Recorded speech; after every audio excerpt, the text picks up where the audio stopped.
அனைவருக்கும் வணக்கம். நான் உங்கள் 5ஆம் தலைமுறை ஜோதிடர் ராம்குமார் ராஜேந்திரன். நம்ம இன்னைக்கு பார்க்க போகிற தலைப்பு, சிம்ம ராசி அன்பர்களுக்கு உங்களுடைய ராசிக்கு 7ஆம் இடமான கும்ப ராசியில், அதாவது கலஸ்தர ஸ்தானத்தில் நடைபெறக்கூடிய பஞ்ச கிரகங்களுடைய கூட்டு சேர்க்கை, பஞ்ச கிரக யோகம் என்று அழைக்கக்கூடியது. சூரியன், சுக்கிரன், புதன், செவ்வாய் மற்றும் ராகு ஆகிய 5 கிரகங்களுடைய கூட்டு சேர்க்கை. இந்த நிகழ்வு 21/2/2026 முதல் 2/3/2026 வரை நடைபெறவிருக்குங்க. சூரியன் ஒருவருக்கு ஆற்றலையும் தன்னம்பிக்கையும் தலைமை பண்பு வகிக்கக்கூடிய யோகத்தையும் சுயமரியாதை, கௌரவம், அந்தஸ்து அனைத்தையும் கொடுக்கக்கூடியவர் இந்த சூரிய பகவான். சுக்கிரன் ஒருவருக்கு ஆடம்பரத்தையும் செல்வாக்கையும் காதலையும் அழகு, கலை, உறவு மற்றும் இன்பங்களை கொடுக்கக்கூடியவர் இந்த சுக்கிரன். புதன் ஒருவருக்கு அறிவையும் திறனையும் பகுப்பாய்வையும் கல்வியையும் கொடுக்கக்கூடியவர் இந்த புதன் பகவான். செவ்வாய் ஒருவருக்கு தைரியத்தையும் வீரத்தையும் ஆற்றலையும் ஒழுக்கத்தையும் தரக்கூடியவர் இந்த செவ்வாய்.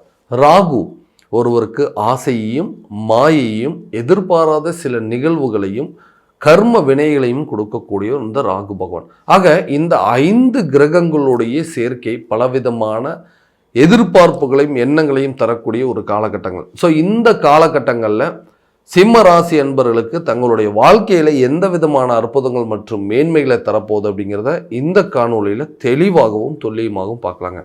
நம்ம சேனலை ஃபஸ்ட் டைம் பார்க்குறவங்க அந்த சப்ஸ்கிரைப் பண்ணிக்கோங்க, பெல் பட்டனை கிளிக் பண்ணி ஆல் அப்படிங்கிற ஆப்ஷன் கொடுத்துக்கோங்க. சிம்ம ராசி அன்பர்கள் சூரிய பகவானை அதிபதியாக கொண்டவர்கள். எந்த ஒரு விஷயத்திலையுமே நிதானத்தோடும் துணிச்சலோடும் தெளிவாகவும் அந்த செயலை செய்து முடிக்கக்கூடிய நபர்கள். எல்லா இடத்துலையும் தலைமை பண்பு வகிக்கக்கூடிய யோகங்கள் அப்படிங்கிறது இருக்குங்க. தன்னுடைய வார்த்தையை கேட்டால் மற்றவங்களுடைய வாழ்க்கையவே மாற்றி அமைக்கக்கூடிய அளவுக்கு சில சூழ்நிலைகள் அப்படிங்கிறது உருவாகுங்க. ஏன்னா இவங்க பேச்சை கேட்டதுனால தான் இன்றைக்கி நான் இப்படி இருக்கேங்க, இவங்க அட்வைஸ் பண்ணதுனால தான் இன்றைக்கி நான் இந்த அளவுக்கு முன்னேறி இருக்கிறேன், இவங்க சொன்ன பிஸ்னஸ் பண்ணி தான் இந்த அளவுக்கு நான் முன்னேறி இருக்கிறேன் அப்படின்னு சொல்லி நிறைய விஷயங்கள் மற்றவங்களுக்கு வழிகாட்டியாகவும் ஒரு ரோல் மாடலாக இருக்கக்கூடிய ராசிக்காரர்கள் இந்த சிம்ம ராசிக்காரர்கள். தன்னுடைய சொந்த உழைப்பாலும் சொந்த முயற்சியாலும் மட்டுமே தன்னுடைய வாழ்க்கையில் இந்த லெவலுக்கு ரீச் ஆகக்கூடிய ராசிக்காரரும் இந்த சிம்ம ராசிக்காரர்கள். மற்றவங்களுக்கு உதவி செய்வாங்க. எந்த சூழ்நிலையுமே அடுத்தவங்களை விட்டு கொடுத்து போகக்கூடாத அளவுக்கு சில சூழ்நிலைகள் அப்படிங்கிறது உருவாயிருக்கும். யாருக்காகவும் எல்லா விஷயத்தையுமே தியாகம் செய்யக்கூடிய அளவுக்கு தன்மையை கொண்டவர்கள். தன்னுடைய நலனுக்காக விட மற்றவங்களுடைய நலனுக்காக போராடக்கூடிய நபர்கள். பெற்ற பிள்ளைகளுக்காகவும் கட்டின மனைவிக்காகவும் கூட பிறந்த சகோதரன் சகோதரிகளுக்காகவும் தன்னை பெற்ற தாய் தகப்பனாருக்கும் தன்னுடைய வாழ்க்கையவே அர்ப்பணித்தவங்க இந்த சிம்மராசிக்காரர்கள். ஏன்னா உழைப்புக்கு மட்டுமே இன்றைக்கி தகுதி இருக்குது, உழைச்சா மட்டும்தான் இன்றைக்கி நம்மளால் முன்னேற முடியும் அப்படிங்கிறத அந்த கோட்பாடுகளை முழுமையாக நம்பக்கூடிய ராசிக்காரர்கள். எல்லாம் கரெக்டாக பண்ணிகிட்ருக்கு, ஆனால் என்னோடய லைஃப்பில் ஏன் எனக்கு மட்டும் இப்படி நடந்துட்டுருக்கு? நல்லது செய்ய போய் அது கெடுதல் நடந்தது, மற்றவங்களுக்கு உதவி செஞ்சு அது மூலமாக உபத்திரத்தை தேடினது. நல்லா இருக்கணும்னு நினச்சவங்க இன்றைக்கி நான் கெட்டு போகணும்னு நினைக்கிற அளவுக்கு சில சூழ்நிலைகள். எதனால்? நான் ஒருத்தரை நம்பினேன், ஆனால் இன்றைக்கி துரோகத்தையும் ஏமாற்றத்தையும் மட்டுமே கொடுத்துட்ருக்காங்க. என்னை நம்பினவங்களுக்கு யாருக்கு நான் கெடுதல் பண்ணதில்லை, ஆனால் நான் ஒருத்தரை நம்பினேன்னா அவங்க எனக்கு கெடுதலையும் ஏமாற்றத்தையும் மட்டுமே கொடுக்குறாங்க. நான் நல்லபடியாக பழகினானே எல்லாருமே என்னை ஏமாத்துறாங்க அப்படிங்கிற அளவுக்கு சில சூழ்நிலைகள் வந்திருக்கு. செய்யாத தவறுக்கு சில நேரத்தில் நான் மிகப்பெரிய தண்டனை அனுபவிச்சுட்ருக்கேன். என்னோட கஷ்டத்தை வெளியே சொல்கிறதுக்கு வார்த்தையே இல்லைன்னு சொல்லக்கூடிய நிலைக்கு தள்ளப்பட்டுட்டேன். இந்த நிலைகள் எப்போ தான் மாறுங்க? என்னுடைய வாழ்க்கையை நல்ல நிலைக்கு மாறவே மாறாதான், நான் எதிர்பார்த்த நிகழ்வுகள்லாம் எனக்கு நடக்காதான்னு சொல்லக்கூடிய இந்த சிம்மராசிக்காரர்களுக்கு இந்த பஞ்ச கிரகங்களுடைய யோக காலகட்டங்களில் அது 7ஆம் இடமான கலஸ்தரஸ்தானம், அதாவது மனைவி, தொழில், கூட்டாளிகள் மற்றும் நட்பு ஸ்தானம் என்று சொல்லக்கூடிய இடத்துல இந்த 5 கிரகங்களுடைய சேர்க்கை நிறைய மாற்றத்தை கொடுக்க போதுங்க. உதாரணமாக வேலையில் இருக்கக்கூடிய நபர்களுக்கு இந்த மாதிரி ஒரு வேலைக்கு தான் போகணும், இந்த மாதிரி ஒரு வேலை செய்யணுங்க, நான் படித்த படிப்புக்கு தகுந்த வேலை கிடைக்கணும்னு சொல்லி நிறைய முயற்சி பண்ணிகிட்டு இருக்கேன். ஆனால் என்னுடைய திறமைக்கும் என்னுடைய கல்விக்கு தகுந்த வேலை அப்படிங்கிறது சரியான விதத்தில் அமையல. வழியே இல்லாமல் சில நேரத்தில் பிடிக்காத வேலையை கூட செய்கிற மாதிரி சில சூழல் ஏற்பட்டுருக்கு. அந்த நிலைகள் எப்போ தான் மாறும்? எனக்கு பிடிச்ச மாதிரி ஒரு துறையை அமைச்சிக்க முடியாதா, எனக்கு பிடிச்ச மாதிரி ஒரு வேலை கிடைக்காதான்னு எதிர்பார்க்குறவங்களுக்கு கூடிய விரைவில் புதிய வேலை வாய்ப்பு அப்படிங்கிறது உங்களுக்கு ஒரு நல்ல வாய்ப்பு அப்படிங்கிறது அமையுங்க. அதே நேரத்தில் அந்த வேலை உங்களுடைய திறமைக்கும் உங்களுடைய கல்விக்கும் உங்களுடைய உழைப்புக்கு தகுந்த ஒரு வேலை அப்படிங்கிறது அமையும். அதே நேரத்தில் வேலை செஞ்சுட்டு இருக்கிற இடத்துல இவர்கிட்ட எந்த வேலையை ஒப்படைச்சாலும் இவர் பர்ஃபெக்டாக செய்வார், இவரால் மட்டும்தான் முடியும்னு சொல்லி நம்மளுடைய உழைப்பை மட்டுமே திருடிட்டு இருக்காங்க. அதே நேரத்தில் நம்மளுடைய உழைப்பை மொத்தத்தையும் வாங்கிட்டு நம்மளை ஏமாற்றக்கூடிய அளவுக்கு சில சூழ்நிலை, நமக்கு கிடைக்க வேண்டிய ப்ரொமோஷன் கூட நமக்கு பின்னாடி சேர்ந்தவங்களுக்கு கிடைக்கிற மாதிரி ஒரு சூழல். வேலை செஞ்சுட்டு இருக்க ரொம்ப நாளாக ஒரு வேலையில் டெம்பரவரியாக தான் இருக்கிறேன், அந்த வேலையில் எனக்கு பர்மனெண்ட்டாக ஒரு அமைப்பு அப்படிங்கிறது அமைய மாட்டேங்குதுன்னு சொல்லி எதிர்பார்க்கக்கூடிய நபர்களுக்கு கூடிய விரைவில் உங்களுடைய வேலையில் உங்களுக்கு திறமைக்கு தகுந்த ஒரு ப்ரொமோஷனோ அல்லது ஒரு சேலரி இன்க்ரிமெண்ட் அப்படிங்கிறது கிடைக்குங்க. டெம்பரவரியாக இருக்கக்கூடிய ஜாப் கூட உங்களுக்கு பர்மனெண்ட்டாக மாறக்கூடிய அளவுக்கு வாய்ப்பு இருக்குது. வேலை தேடிட்டு இருக்கிறவங்க, கவர்மெண்ட் எக்ஸாமுக்கு படிக்கிறவங்களுக்கு கட்டாயமாக இந்த காலகட்டங்களில் கவர்மெண்ட் அரசு சம்மந்தப்பட்ட துறையில் வேலை கிடைப்பதற்கான வாய்ப்புகள் அப்படிங்கிறது நிச்சயமாக அமையும். தொழில் ரீதியாக இருக்கக்கூடிய தடை, ஏன்னா தொழிலில் நம்ம தான் கிங் அப்படின்னு சொல்லுவாங்க. அதில் மற்றவங்க பார்க்கும்போது அவர் மாதிரி பிஸ்னஸ் யாராலையும் பண்ண முடியாது, அவர் மாதிரி திறமைசாலி யாருமே இல்லை அப்படின்னு சொல்லி ஒரு காலத்தில் மற்றவங்க நம்மளை பார்த்து பொறாமப்படுற அளவுக்கு சூழ்நிலை இருந்தது. இன்றைக்கி இருக்கக்கூடிய நிலை எல்லாம் அப்படியே தலைகீழ மாறிடுச்சுங்க. எல்லாம் நல்லா தான் போயிட்டு இருந்தது, ஏன் இப்படியாச்சுன்னு தெரியல. திடீர்னு இவ்வளோ பெரிய லாஸ் வந்துருச்சு, திடீர்னு இவ்வளோ பெரிய நஷ்டங்களை கொண்டு வந்துட்டாரு, திடீர்னு அந்த தொழிலை நடத்த முடியாத அளவுக்கு என்ன நடந்ததுன்னே தெரியலைங்க. எல்லாத்தையும் விட்டுட்டு வெளியே வர மாதிரி சூழல் இருந்தது. அந்த நிலையை எப்போ தான் மாறும்னு கேட்டிங்கன்னா, கண்டிப்பாக உங்கள் புதிய தொழிலை தொடங்குவதற்கான வாய்ப்பு, அந்த தொழிலில் இருந்து வந்த இடையூறுகள், நஷ்டங்கள், அதில் இருந்து வந்த மந்த நிலைகள் அனைத்தும் மாறும். அந்த தொழிலை மறுபடியும் ரீஸ்டார்ட் பண்ணுறதுக்கான ஒரு வாய்ப்பு அப்படிங்கிறது இருக்குங்க. அந்த பிஸ்னஸில் பழையபடி நீங்கள் தான் அப்படிங்கிற அளவுக்கு பேர் வாங்கக்கூடிய சூழல் அப்படிங்கிறது இருக்கும். மற்றவங்களுக்கு ரோல் மாடலாக அந்த பிஸ்னஸை பண்ணக்கூடிய ஒரு காலகட்டமாக அமைய போதுங்க. அதே நேரத்தில் இந்த பிஸ்னஸ் சம்மந்தப்பட்ட டீலிங்லாம் வெளியூர் அல்லது வெளிநாடு பயணங்கள் அப்படிங்கிறதெல்லாம் மேற்கொள்ளுவீங்க. நீங்களாக சொந்தமாக ஒரு சில பிஸ்னஸ் ஓப்பன் பண்ணிவிட்டு, இது வரைக்கும் பார்ட்னர்ஷிப்பாக இருந்தது கூட மாற்றிட்டு சொந்தமாக நீங்கள் ஆரம்பிக்கிறதுக்கான சில சூழல் அப்படிங்கிறது இருக்குங்க. அந்த பிஸ்னஸ் ஸ்டார்ட் பண்ணுறதுக்கு உங்களுக்கு எல்லா விதமான சப்போர்ட் அப்படிங்கிறது கண்டிப்பாக கிடைக்குங்க.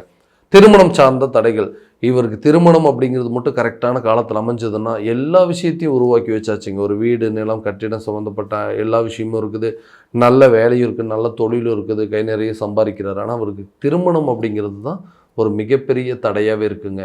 குடும்பத்துக்காக உழைச்சி தனக்கு என்ன வயசு ஆகிட்டே இருக்குது, தனக்கு ஏஜ் ஆகிட்டே இருக்கிறது கூட மறந்துட்டு அவங்களுக்காகவே கஷ்டப்பட்டு வாழ்ந்துட்டு இருக்கக்கூடிய சூழல் அப்படிங்கிறது வந்துச்சு. திடீர்னு அலைன்ஸ் பார்த்துட்டு இருந்தோம், இல்லைங்க பொண்ணுக்கு வயசு ஜாஸ்தியாக இருக்குது, பையனுக்கு வயசு ஜாஸ்தியாக இருக்குன்னு சொல்லி ஏதோ ஒரு காரணத்தினால திருமணம் அப்படிங்கிறது தடைப்பட்டுகிட்டே இருக்குங்க. இந்த திருமணம் அப்படிங்கிறது ஒன்று நடக்காதா, மற்றவங்க மாதிரி நானும் சகஜமாக என்னோட திருமண வாழ்க்கையில் ஈடுபட முடியாதான்னு எதிர்பார்க்குறவங்களுக்கு கூடிய விரைவில் திருமணம் சார்ந்த யோகங்கள் அப்படிங்கிறது 7ஆம் பாவகத்தில் இந்த கிரகங்களுடைய அமைப்புகள் கண்டிப்பாக நீண்ட நாட்களாக திருமணம் ஆகாத நபர்களுக்கு கூடிய விரைவில் திருமணம் சம்மந்தப்பட்ட அமைப்புகள் அப்படிங்கிறது உருவாகுங்க. கணவன் மனைவிக்கிடையே இருக்கக்கூடிய கருத்து வேறுபாடுகள் அப்படிங்கிறது காரணமே இல்லாமல் சண்டை வருதுங்க. எந்த தப்புமே செய்யலாம், இன்னைக்கு எனக்கு தான் அதுக்கு உண்டான தண்டனை கிடைச்சிட்டு இருக்குது, தப்பே செய்யல, அதுக்கு எதுக்காக தண்டனை, எல்லா தவறும் நான் தான் செஞ்சேன், எல்லாத்துக்கும் காரணம் நான் தான் சொல்லி என்னவே குறை சொல்லிட்டு இருக்காங்க. எந்த தப்புமே செய்யாத எனக்கு இவ்வளோ பெரிய தண்டனை தேவையா? கணவன் மனைவிக்குள்ள நல்ல ஒரு ஒற்றுமை இல்லைங்க. 2 பேரும் உட்காந்து சரியான விதத்தில் பேசிக்க முடியல, எதுக்கெடுத்தாலும் கோவப்படுறேன். ஏன்னா இந்த ராசிக்காரர் அப்படின்னாவே ஒரு தேவையில்லாமல் கோவப்படுவார், எதுக்கெடுத்தாலும் கோவப்படுவாருங்க, சண்டை போடுவார் அப்படின்னு சொல்லி ஒரு தப்பான ஒரு பிம்பத்தை உருவாக்கி கோபம் அப்படிங்கிற ஒரு விஷயத்தில் இன்றைக்கி குடும்பமே 2ஆக செதஞ்சு போய் நிற்கிற அளவுக்கு சூழ்நிலை ஏற்பட்டிருந்தது. நம்ம 2 பேர் சேர்ந்து வாழ வேண்டாங்க, பேசாமல் பிரிஞ்சலான்னு சொல்லி நிறைய பேர் டிவோர்ஸ் வரைக்கும் அப்ளை பண்ணியாச்சு. நிறைய பேர் பிரிந்து வாழக்கூடிய அளவுக்கு சில சூழ்நிலைகள், அந்த பிரிவினைகள் ஒன்றிணைய மாட்டோமோ, பிரிந்து போன நபர்கள் நம்மளை தேடி வரமாட்டாங்களா, குடும்பத்துக்குள்ளே இருக்கக்கூடிய கருத்து வேறுபாடுகள்லாம் நீங்கி நாங்களும் மற்றவங்க மாதிரி சகஜமாக வாழ முடியாதா, குடும்பத்தில் ஒரு அமைதி ஏற்படாதான்னு எதிர்பார்க்குறவங்களுக்கு கண்டிப்பாக நீங்கள் எதிர்பார்த்தபடி பிரிந்த கணவன் மனைவி கூட ஒன்று சேருவாங்க. விட்டுட்டு போனவங்க தன்னை தேடி வரக்கூடிய ஒரு காலகட்டம், பிரிந்த காதலர்கள் கூட ஒன்றிணைவதற்கான வாய்ப்புகள் அப்படிங்கிறதுலாம் இந்த காலகட்டங்களில் கண்டிப்பாக இருக்கும். ஏன்னா சண்டை சச்சரவுகள் தீர்ந்து உங்களுக்குள்ள நல்ல ஒரு ஒற்றுமை அப்படிங்கிறது ஒற்றுமை ஏற்படக்கூடிய ஒரு காலகட்டமாக இருக்கும் போது எல்லா பிரச்சனையும் தீர்ந்து நீங்கள் 2 பேரும் மனதளவிலையும் ஏதாவது குடும்ப ரீதியாகவும் எல்லா விதத்திலையும் சந்தோஷமாக இருக்கக்கூடிய ஒரு காலகட்டம் அப்படின்னே சொல்லலாங்க. வீடு வாங்கக்கூடிய வாய்ப்புகளோ அல்லது இடம் வாங்கக்கூடிய வாய்ப்புகள், புதுசாக ஒரு கட்டடம் கட்டுறதுக்கான வாய்ப்புகள் அப்படிங்கிறதெல்லாம் இந்த காலகட்டங்களில் கண்டிப்பாக உருவாகுங்க. சொந்த வீடும், சொந்தமாக உங்களுக்குன்னு ஒரு வண்டி வாகனமும், ஆடை ஆபரணங்கள் சம்மந்தப்பட்ட யோகங்கள் எல்லாம் பெறக்கூடிய ஒரு தருணமாக இருக்க போது, ஆரோக்கிய ரீதியாக இருந்து வந்த கெடுதல்கள் அப்படிங்கிறது உங்களை விட்டு விலகுங்க. ஹெல்த்தில் இது வரைக்கும் பிரச்சனை இருந்தது, அது என்ன பிரச்சனை தெரிஞ்சு அதுக்குண்டான விஷயத்தில் கரெக்டான விதத்தில் ட்ரீட்மெண்ட் எடுத்து அந்த பாதிப்புலேருந்து முழுமையாக நீங்கள் வெளியே வந்துடுவீங்க. ஆரோக்கியத்தில் நல்ல முன்னேற்றம் இருக்கும். நீண்ட நாள் தொந்தரவுகள் கூட கூடிய சீக்கிரத்தில் தீர்ந்து போகுங்க. கல்வி ரீதியாக வெளியூரோ அல்லது வெளிநாடு பயணங்களை மேற்கொள்வீங்க. கல்வியில் நல்ல ஒரு முன்னேற்றம் இருக்கும். இது வரைக்கும் சில மந்த நிலைகள் இருந்திருக்கும், ஞாபக மறதிகள்லாம் இருந்திருக்கும், அதெல்லாமே உங்களை விட்டு விலக போகுது. படித்து முடித்தவர்களுக்கு உடனடியாக வேலை வாய்ப்பு அப்படிங்கிறது கிடைக்கும். கவர்மெண்ட் எக்ஸாம் படிச்சுட்டு இருக்கவங்க கூட அது கவர்மெண்ட் சார்ந்த சில எக்ஸாம்ஸ் ரிசல்ட் அப்படிங்கிறது உங்களுக்கு ஃபேவராக வரக்கூடிய ஒரு தருணமாக இருக்குங்க. கடன் ரீதியாக இருந்து வந்த பாதிப்புகள், காரணமே இல்லாமல் கடன் வாங்க ஆரம்பித்தேங்க, ஏதோ ஒரு காரணத்தினால சின்னதாக ஆரம்பித்தேன், 100 ரூபாயில் ஆரம்பித்து அது 1000 ரூபாயில் இன்றைக்கி லட்சங்களை தாண்டி நிற்கக்கூடிய ஒரு நிலை. எல்லாத்துக்கும் உதவி பண்ண, எல்லாத்துக்கும் வாங்கி வாங்கி உதவி பண்ணானே, இன்றைக்கி நான் திரும்ப கேட்டால் யாருமே எனக்கு கொடுக்க மாட்டேங்கிறாங்க, வாங்கி கொடுத்தவங்களாம் என்னை ஏமாற்றிட்டாங்க, இன்றைக்கி நான் கடன்காரனாக இருந்து வாங்காத கடனுக்கு இன்றைக்கி நான் வட்டி கட்டக்கூடிய ஒரு நிலை அப்படிங்கிறது வந்துருச்சு. அந்த நிலைகள் அப்படிங்கிறது மாறும். உங்களுடைய கடனை முழுமையாக நீங்கள் அடைப்பீங்க. அந்த கடனை அடைப்பதற்கான முயற்சிகள் உங்களுக்கு ஒரு நல்ல பலன் அப்படிங்கிறது கண்டிப்பாக கொடுக்குங்க. ஸோ இது வரைக்கும் நம்ம பார்த்ததெல்லாம் கோச்சார ரீதியான பலன்கள் தாங்க. இந்த பலன்கள் அனைத்து உங்களுக்கு நடக்குமானா உங்களுடைய சுய ஜாதகத்தை முழுமையாக தெரிஞ்சுக்கிட்டு அதற்குண்டானபடி சில முயற்சிகள் எடுக்கும்போது எல்லா விதமான வெற்றிகள் அப்படிங்கிறது கட்டாயம் உங்களுக்கு கிடைக்குங்க.